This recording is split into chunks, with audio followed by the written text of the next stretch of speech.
Train ఎక్కుతారనుకోండి, ట్రైన్లో first class ticket, second class, third class ticket. ఎవరైనా first class ఎక్కాలనుకుంటారు, కానీ ఇక్కడ జోబులో ఎన్ని డబ్బులు ఉన్నాయి, నీకు థర్డ్ క్లాస్ గతి. ఎందుకంటే నీ జోబులో అంతే డబ్బులు ఉన్నాయి. నీ పుణ్యాన్ని బట్టి నువ్వు ముందుకెళ్తావు.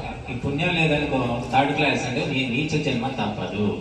ఉత్తమ జన్మలు రావాలి అంటే మనం పుణ్యకార్యాలు చేయాలి, ధర్మ కార్యాలు చేయాలి. ఒక కథ చెప్తూ ఉంటారు చిన్నప్పుడు, నేను చాలాసార్లు చెప్పాను, ఇక్కడ చెప్పాను లేదా గుర్తులేదు, కానీ ఒక పేద రైతు ఉంటాడు. రైతు అంటే కూలీ, రైతు కూడా కాదు, కూలీ అనమాట. ఏదో కూలీ పని చేసుకొని బతుకుతూ ఉంటాడు. చిన్న గుడిసె ఉంటుంది అతనికి. ఆ గుడిసె ముందు ఒక 4 గజాల స్థలం ఉంటుంది. ఆ 4 గజాల ముందో వెనక ఉంటుంది. ఆ స్థలంలో ఒకలా ఏదో గాలికి పాలకూర మొలుస్తుంది. అలాగా 4 గజాల స్థలంలో పాలకూర మొలిచి బాగా ఏపుగా పెరుగుతుంది. కానీ ఆ కూలివాడు ఏం చేస్తారంటే పాలకూర అంతా కోసి కట్టలు కట్టి మనం అమ్ముకుంటారు, చాలా మంది అమ్ముకుంటారు. కానీ ఆయన ఏం చేస్తాడు, అందరికీ ఉచితంగా ఇస్తాడు. ఉదాహరణ పోయేవాళ్ళు, ఎవరు అడిగితే వాళ్ళు, బంధువులు, మిత్రులు, ఊరి వాళ్ళు, ఎవరికైనా అలా ఇస్తూ ఉంటాడు. ఇచ్చిన కొద్దీ అది పండుతూ ఉంటుంది, మళ్ళీ మళ్ళీ ఇస్తూ అలాగా జీవితాంతం అదొక్క పని చేస్తాడు ఆయన. ఎందుకంటే పేదవాడు, కూలివాడు, అంతకంటే ఏం చేస్తాడు. ఆ పుణ్యంతో చచ్చిపోయిన తర్వాత ఒక జమీందారు ఇంట్లో పుట్టాడు.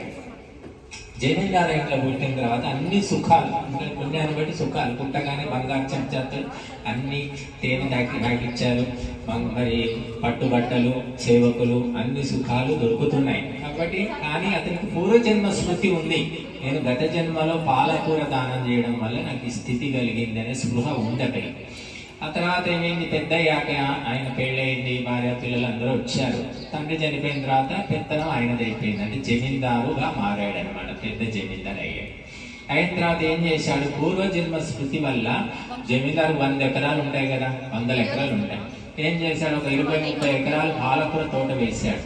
పాలకూర తోట వేసి ఆ పాలకూర దానం చేయడం మొదలు పెట్టాడు. ఊరందరికీ, అడిగిన వాళ్ళకి, అడగని వాళ్ళకి, అందరికి. చివరికి ఆయనకి ఏమిటంటే పాలకూర జమీందారు అనే పేరు వచ్చింది. నేను చేస్తున్న ఘనకార్యం అదొక్కటే. అప్పుడు నా బోటి ఒక సాధువు ఆయన ఇంటికి పోయాడు. పోతే కూర్చోబెట్టి ఆయనకు మంచి సత్కారం చేసి పాలకూర పచ్చడి, పాలకూర పప్పు ఇంకేదో చేసి పెట్టాడు.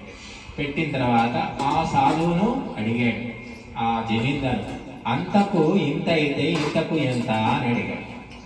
అంటే సాధువు కూడా సూక్ష్మ దృష్టి కలిగిన వాడు కాబట్టి దాన్ని అర్థం చేసుకుని ఏమని చెప్పాడంటే, అంతకు ఇంత అయితే ఇంతకు అంతే అన్నాడు.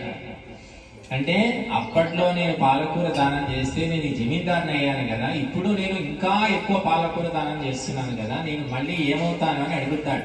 అంటే నీకు మళ్ళీ అదే గుడిసె గట్టి, అదే పాలకూర, అదే 4 గజాలు గట్టి అవుతుంది అని చెప్తాడు.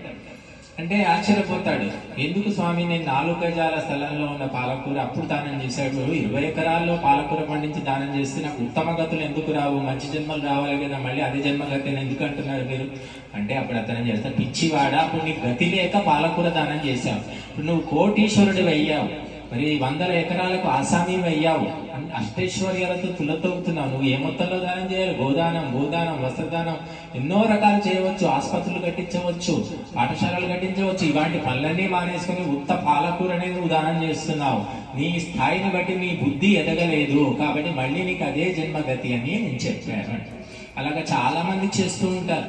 ఒకప్పుడు ఏదో కిరాయిలో ఉంటారు, బాగా డబ్బు వచ్చి ఏదో ఐశ్వర్యం కలిసి వచ్చి పెద్ద పెద్ద మేడలు కట్టుకుంటారు, వ్యాపారాలు నడుస్తూ ఉంటాయి, కోట్లు వస్తూ ఉంటాయి. దానికి తగ్గట్టుగా ధర్మ కార్యాలు మనం చేస్తున్నాము, చేస్తే ఇంకా ముందుకు వెళతాం. కానీ చాలా మంది అలా పాత వాసనల కొద్దీ అలాగే చేస్తూ ఉంటారు. అదే రకంగా అదే చింతకాయ తొక్కు, అదే పచ్చిపులుసు చేసుకొని అలాగే తింటూ ఉంటారు. అలాంటి వాళ్ళని బోలెడు మంది మేము చూసాం. సరే, డబ్బు లేనప్పుడు పచ్చిపులుసు తిన్నాం, చింతకాయ తొక్కు తిన్నాం, ఇప్పుడు అదే ఎందుకు అంటే వాసనలు అన్నమాట. కనుక మన స్థాయిని బట్టి మన బుద్ధి కూడా మారాలి.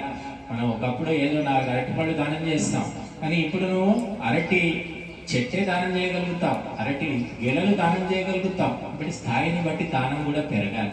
అది మాత్రం సమాజంలో పెరగడం లేదు, ధర్మ కార్యాలకు పెరగడం లేదు. అందువల్ల ధర్మం అనేది అఘోరిస్తుంది, బాధపడుతుంది, ముందుకు పోవడం లేదు ధర్మం.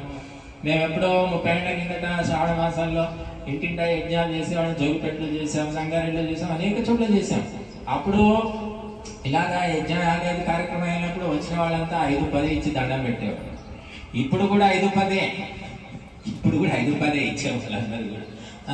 అంటే ఏమిటంటే మరి డబ్బు స్థాయి పెరగలేదా? మనం ఎటువంటి ఇళ్లలో ఉంటున్నాం, ఎంత సంపాదించుకుంటున్నాం అంటే అది భౌతికంగా స్థాయి పెరిగింది కానీ బుద్ధి స్థాయి పెరగలేదు. అందుకని 5-10 దగ్గరే ఉన్నారు వాళ్ళు అలాగే ఉంటారు, వాళ్ళ జీవితాలు అంతే. కాబట్టి మనం ఎప్పుడూ కూడా దానము మన స్థాయిని బట్టి చేస్తేనే మనం చేసిన దానికి ఫలితం ఉంటుంది. మనము ఏదో మిగిలించుకుందాము, దాచిపెడదాం అనుకుంటాం, ఇంకా వెనక నుంచి ఏదో దారిలో ఆ దాచిపెట్టినంతా కొట్టుకొని పోతుంది.